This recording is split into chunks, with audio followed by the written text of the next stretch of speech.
And when you look at all the research, we actually need way more meaningful relationships in our life on a daily basis. And work is the closest thing we have to what school was like when we were kids. And so when I was looking and saying, if we don't have time for friendship, let's focus on friendships where we're already spending the most time.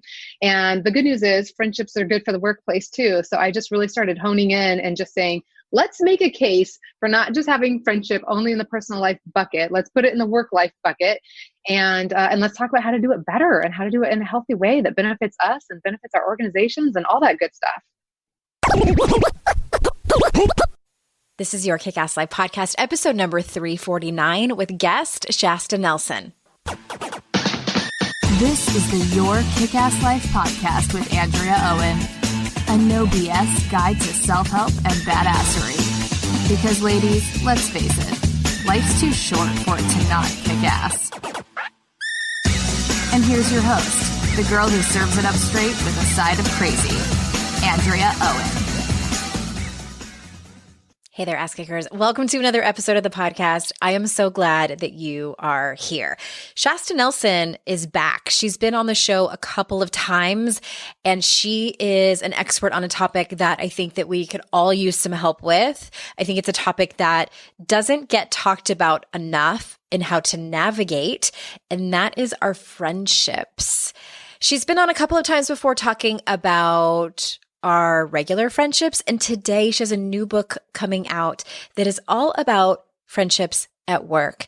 And I know that this is a little bit of an interesting time with your friendships at work. I know there's some of you who are still going to work in person. I know that there's a lot of you who are working from home. There are some of you who are looking for jobs. There are some of you who are entrepreneurs, and you probably still work with a team. Nevertheless, I think that this episode will be helpful for you because we can all use a little help with our relationships, whether they are our personal relationships or our friendships at work.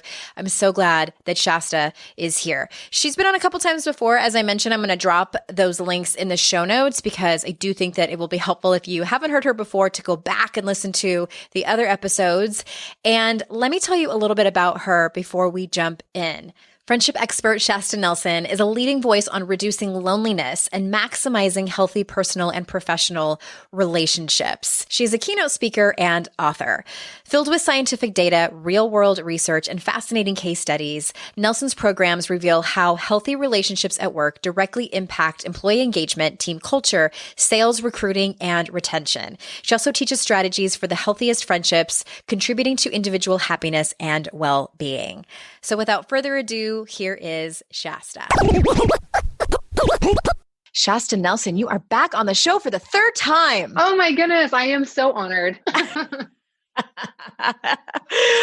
I saw on social media that you were writing this book, and I was so glad because I get questions about this. You know, I had this problem with my friendship at work, and I'm not sure what I should do. Do I take it to HR? What do I say to this person? So you wrote a book about this, and I am going to ask you first, because your other two books are about friendship. I'm going to drop the link in the show notes for people to listen to those two episodes about friendship because it's so important. What made you decide to write this book? Yeah, well, it was so interesting, but one of the biggest excuses people have for why they feel like friendship is hard in their life is they say, I just don't feel like I have the time. And that just comes up over and over and over. It's like between work and then I come home. And we've often thought of friendship as this thing that needs to fit into our quote, the proverbial personal life bucket, where we also have to take care of the kids and work out and do errands and chores and watch TV and be with our spouse. And so then friendship kind of becomes one of, 100 things that we have to fit into this thing.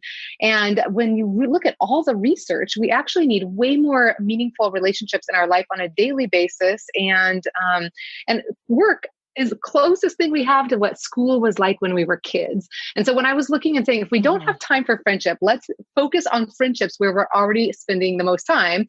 And the good news is friendships are good for the workplace too. So I just really started honing in and just saying, let's make a case for not just having friendship only in the personal life bucket. Let's put it in the work life bucket.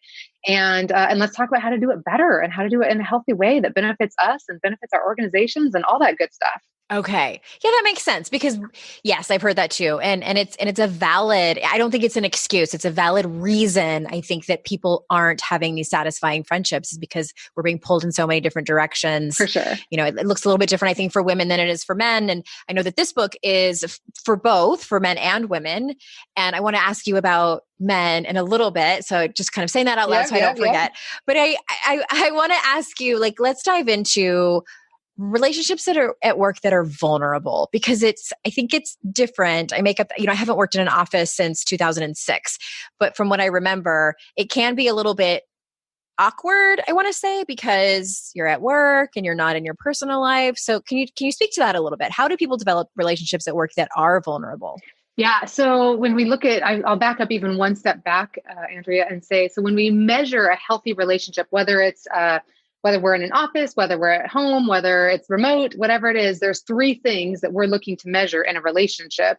And one is consistency, which the workplace, working together brings. That's the regularity. That's the history that we build, the interactions, kind of just the repetition that we have with each other. And that's what school did for us when we were kids. And then the other two things that have to happen, just as a quick reminder for everybody, is vulnerability, which you're speaking to, and positivity. And so positivity is positive emotions. We want to feel more laughter, more enjoyment, more satisfaction, more acceptance, more empathy, like anything that leaves us feeling better. That's what we're aiming for. And then vulnerability is where we're sharing and getting to know each other, where we're feeling seen. And so the goal isn't just to add more vulnerability, but it's to make sure we add more vulnerability that feels good. And the more we do these three things, it's impossible to not bond. That's why actually work is the number one place we're still making friends as adults. So whether we think it's appropriate, whether our workplace wants us to or not, whether we're comfortable with it or not, we still are doing it because we are going to bond with anybody we spend time with and we get to know and it feels good. And the more we do those three things, the more we're going to feel close to somebody. So in a workplace environment, it's really interesting. I did a whole bunch of studies on teams where I measured those three things happening on teams and in relationships at work. And it was super fascinating because most managers were most concerned with the vulnerability. They were just like, yeah, I'm not sure we want vulnerability in our team and our relationship. I mean, maybe a little bit. Is it like a liability or something? I mean, what makes them nervous? I think they pictured like a whole bunch of people talking about their personal lives, around the proverbial water cooler, like crying and having all this drama and like bringing their personal life to the door. Oh my gosh. There's a lot of leadership beliefs that like you just check your personal life at the door, come in and just focus on your work. Yeah. And we don't really always believe that you can bring your whole self and that we want your whole self. So, but what's so interesting is that when I tested all these teams and had them give this assessment and score them in these three areas, vulnerability is almost always the highest score, which means that we think we're afraid of it, but we're actually doing it fairly well and doing it on our teams. I mean, you think about like brainstorming is an act of vulnerability. Yeah. Saying, I don't know how to do this is an act of vulnerability. Taking a risk and risking failure is an act of vulnerability. Not just having diversity, like a token diversity, but actually saying, we really want to learn from your vantage point and your experience, and we want to be impacted by that. So help it, like that's an act of vulnerability, to be changed by the diversity, to let that change us and to show up there. Just allowing people to be honest about mental health and about who they are and about, how they identify.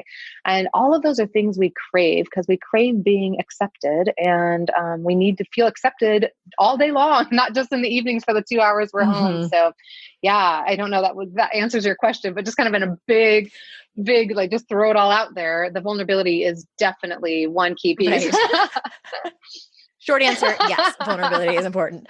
Well, I imagine that, and you and I are Facebook friends, so I was kind of watching you as you were writing this book. And I, as someone who writes books as well, we tend to need to do research. We don't walk in knowing absolutely everything. I guess sometimes we do. I shouldn't be so general there. But when you were doing your research, was there anything that you found that was surprising about this?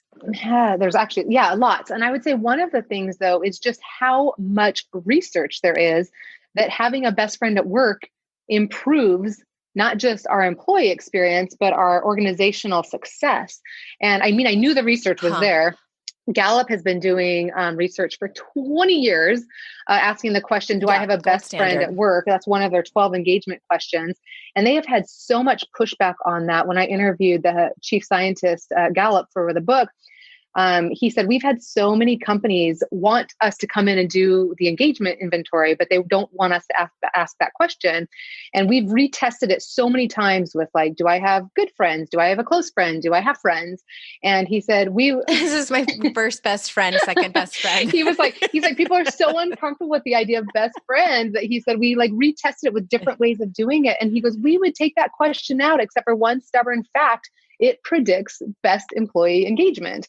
And the science is so there.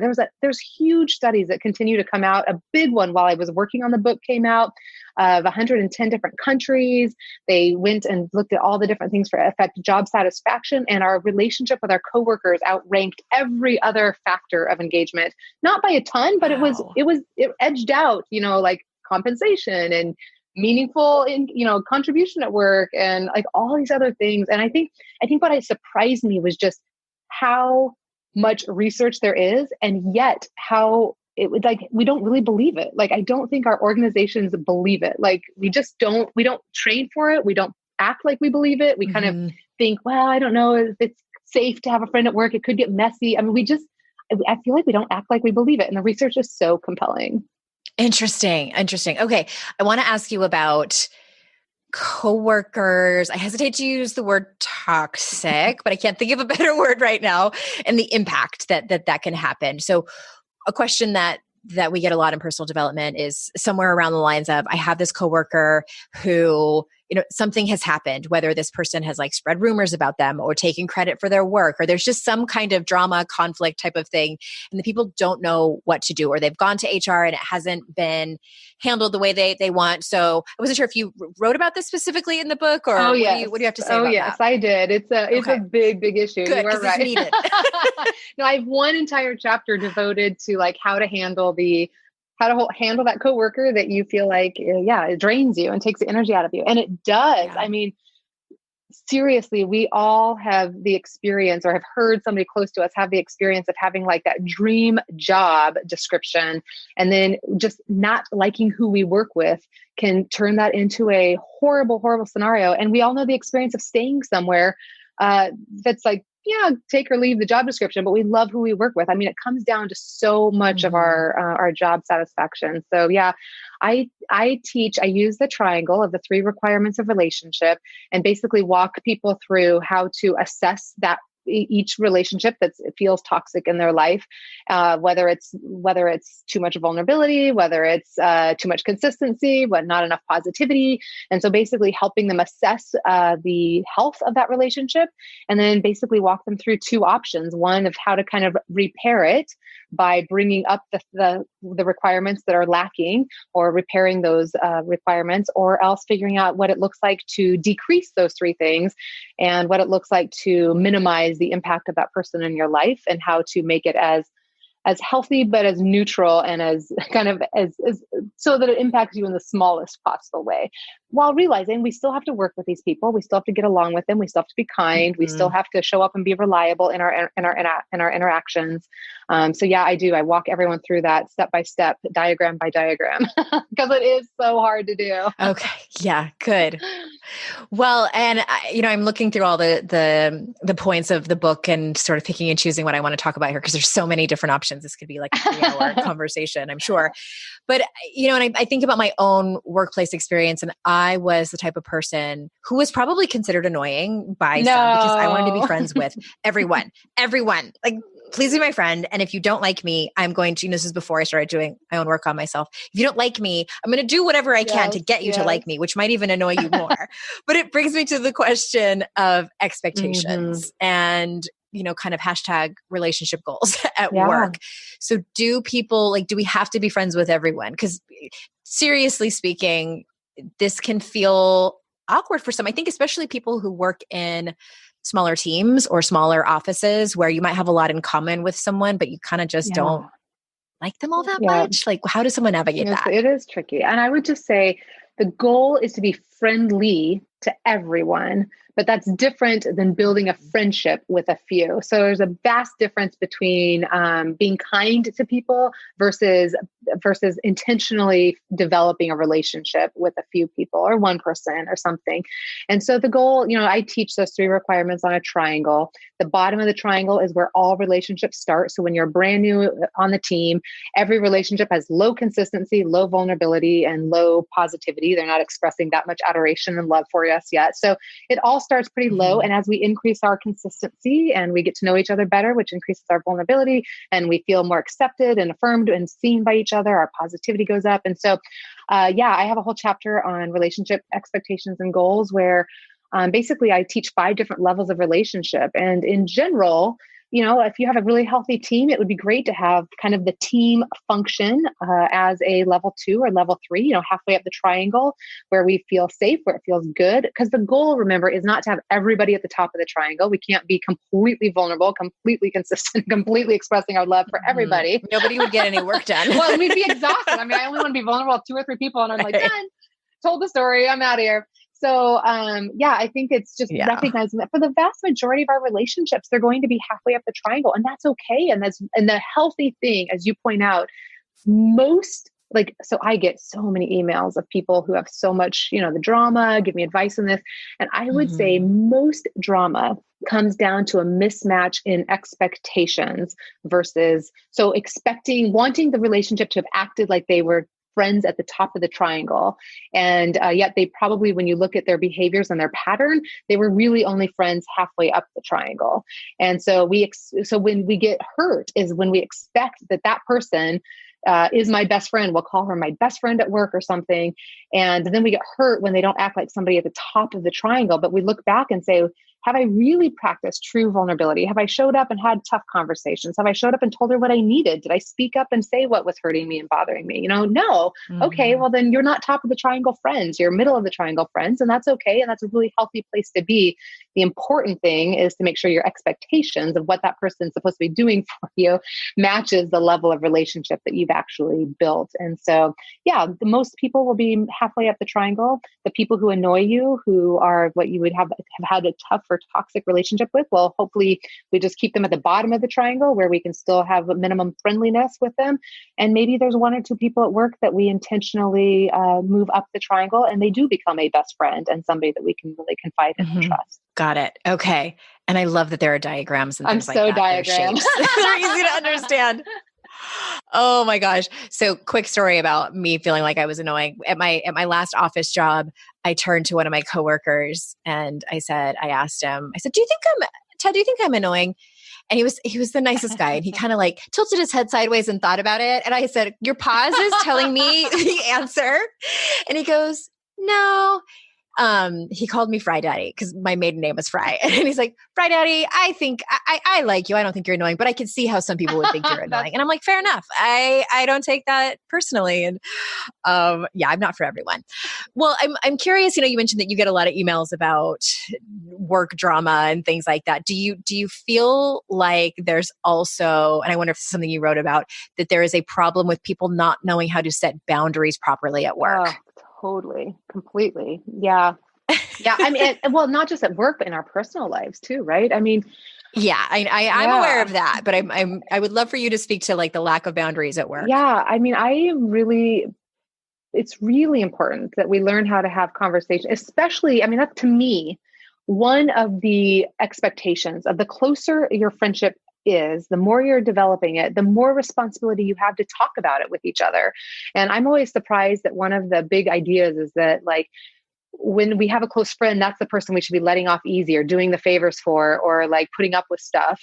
And the truth of the matter is the closer your friendship is, the more it demands honesty and vulnerability. And so I teach in there that if you want to have a close friendship at work, you have the responsibility to have, and I have a whole list of questions, but like, I think it's really powerful to do it before we even have the issues, like, where could you, one question is just like, if I had to share something disappointing, if you weren't doing something right at work, how would you want me to tell you that? Or if I heard something about you, what would be the worst case scenario Or like, what are we most afraid of when we think about being friends at work? What's your biggest fear? What's my biggest fear? What could we do to help minimize those fears? What could we do to help protect those It fears? sounds like a lot of It proactivity. is. Yeah. Instead of reactivity And later. we just, and instead we just get our feelings hurt. Like, well, we both want the same job, but neither of us want to talk about it. Like if we'd said up front, what are we going to do if we both have a job we want to apply for? How would we handle that? How would we want to show up for each other during that? And if we could do those conversations ahead of time, imagine how much more empowered we are to then in those moments have more honest conversations and be sharing our feelings more. And it's so much easier to do it before the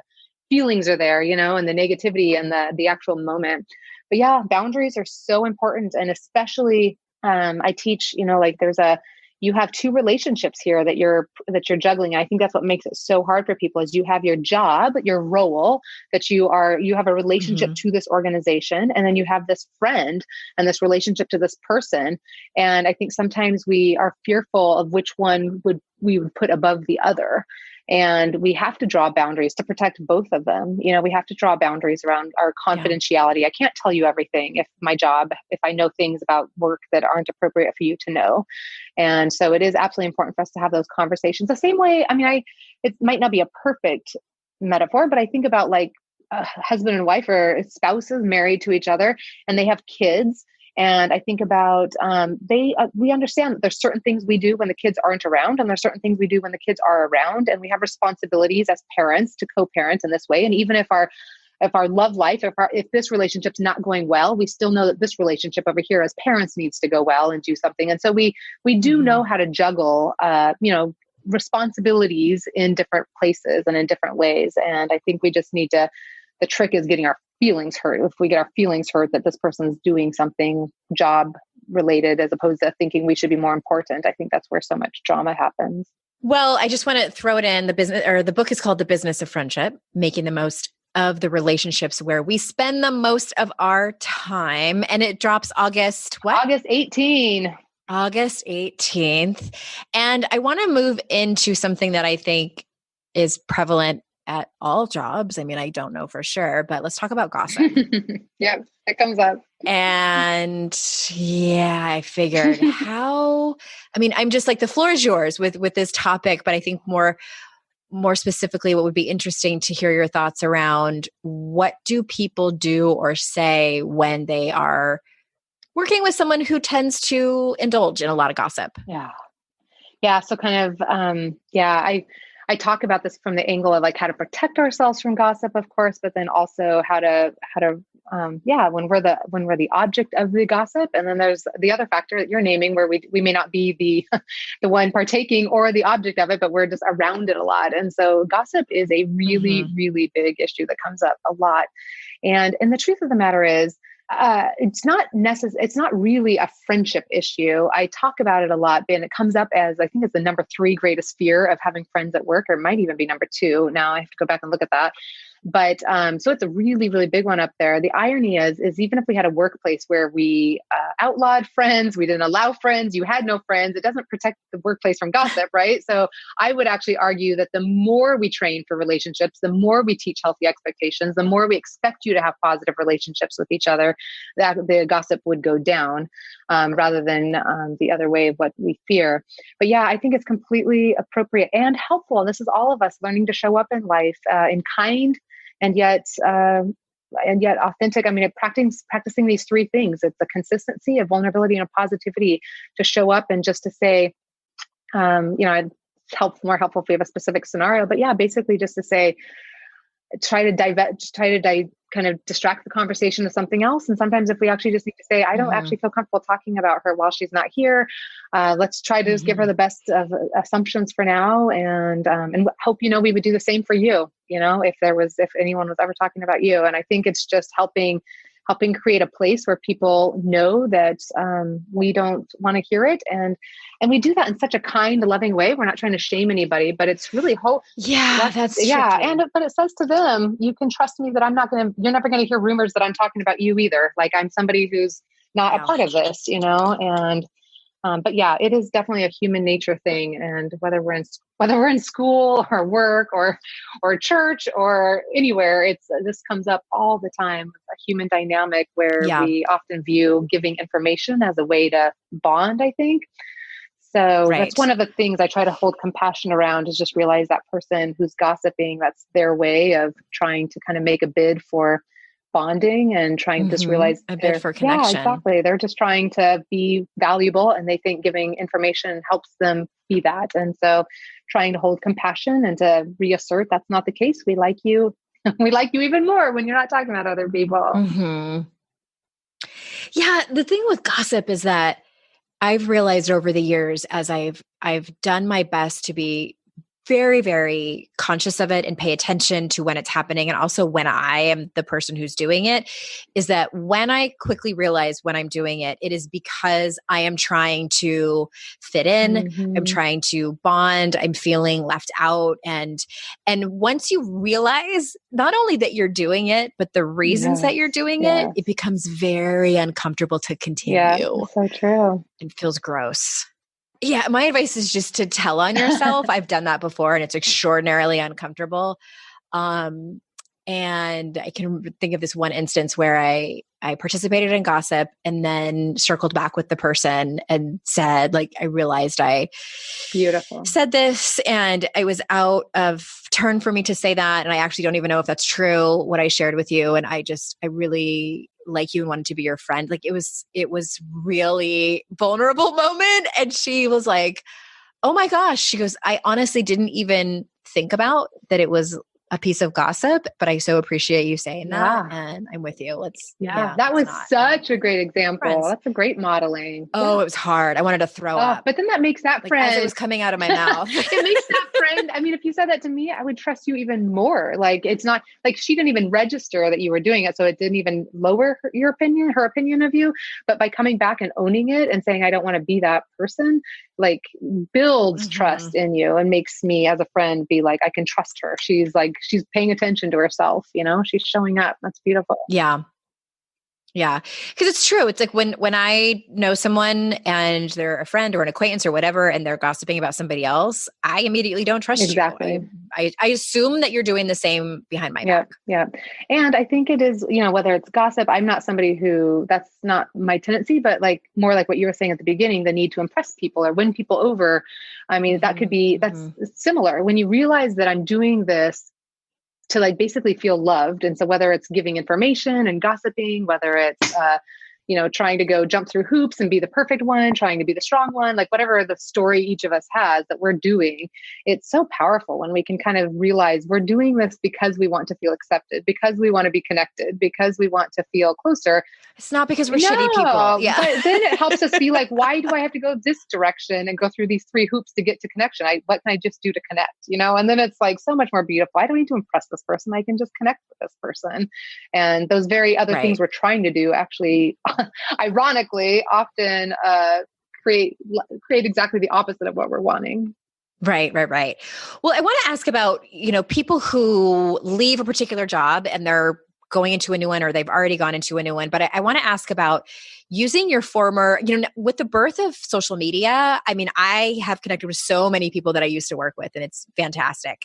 So what's a good way to use your former professional friendships to help you during your job search? Yeah, we find most of our jobs through those networks. So it's super important to stay in touch with those people. And definitely just letting them know that you're looking for work. And if they hear of anything and you're trying to get, be clear about what you're trying to get into more of, or what you would like to be doing more of, so that it kind of is top of mind.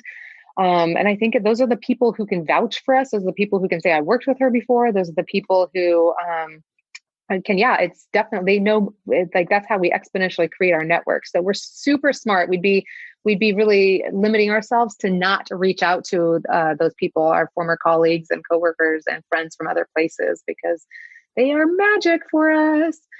Yeah. And I think too, it's a great way to be able, if there's a certain organization that they work at, that you want to be able to say, can you just help make sure that they see my resume, is a great thing. Or I applied there, if the person who's that manager, just being able to let them know, me. I mean, just even those people, they can't get us the job, but they can often at least get us the interview, or make sure that our resume is at least looked at. And and just having a reference goes so far. We all know that. No, none of us want. Yeah, absolutely. All right. I want to ask you about men, because the majority of the listenership here is women, but I know the majority of them love men and have men in their lives, maybe not romantically, but have men in their lives. And I have not done any of my own research, but I've kind of seen headlines around and seen some articles shared within the last handful of years or so that I think is it middle-aged men or something? There's like a syndrome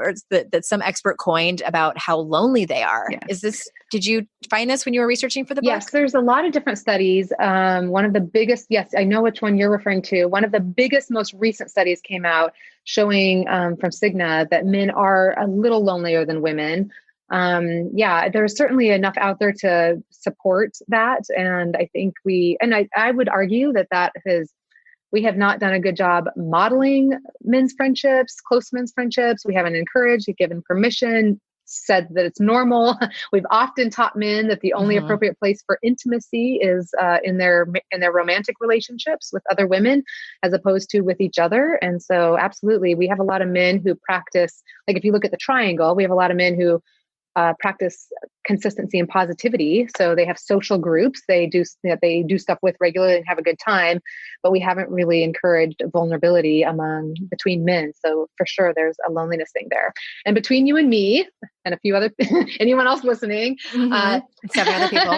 one of my secret, what's the word, like motives for writing this book was writing a book that men would read about friendship. You know, they're not buying books in the relationship section as much as women are, but they are buying books in the business section. And this book teaches how to build healthy relationships. And I wanted it to be a book that men could pick up and read and learn. This isn't a female issue. This isn't a gender issue. This is a human need. And they're dying literally from not getting this need met. So if they're craving more connection, this is the guidebook for that. So do you guide them differently? Like I'm talking about like, kind of the traditional heterosexual men. Do you guide them differently than you would a woman in their friendships at work? No, I don't. It's because when we look at what bonds us to people, it doesn't matter our sexual orientation or our gender. These are the three things that bond us to people. What would shift is, for example, consistency. So, this goes back to even one step. Quite a lot of people think commonalities bond us. And so we think we need people that we have a lot of things in common with. And that's not true. Commonalities are only important if they help us practice these three requirements of relationships. So a commonality as both being moms of special needs kids or something bonds us because we now have this this side of us feels more seen. We can be more vulnerable on this subject matter perhaps. But, or if we both like golf, for men, or we both like playing poker or whatever, then it helps only if it helps us be more consistent with each other and enjoy each other. And so commonalities in and by themselves don't bond us unless those things help us do the three things. So for men, women, anybody, the question is, how do I practice these three things? It might look different on us, what we prefer doing, but at the end of the day, it's the exact same things that bond humans regardless of our gender. Interesting. And makes so much sense. Yes, makes so much sense. And again, the book is The Business of Friendship, Making the Most of the Relationships Where We Spend the Most of Our Time. August 18th, Shasta Nelson, thank you so much for being here. Did I leave anything out? Is there anything that you feel like you need to say before we close up? No, you did such a great job. I love talking about this. Thank you so much for having me on. And maybe I'll just end by just reminding us all that this is to the benefit of our organizations, but it's to our benefit. I mean, when you look at every happiness study, one of the big studies that I'll just end with is on happiness. And we often say it's hard to quantify what makes us happy. They're saying that 70%, when you look at all the studies on happiness out there and you pull them all together, 70% of our happiness comes down to our relationships. And it is virtually impossible to feel connected and fulfilled and happy if you don't have meaningful relationships at work, where you're spending so much time there that if you're coming home drained or not feeling seen or not getting the socialization that you crave, it's almost impossible to make that up in your off hours. So really, for your own happiness and your health, I mean, it's just, it's the most important thing you can do. Absolutely. I am so glad that you write books on this. Thank you so much for your time and your expertise. And everyone listening, thank you so much for being here with me. You know how grateful I am that you choose to spend your time with me and my guests. And until next time, everybody, I'll see you all out in cyberspace. Bye-bye.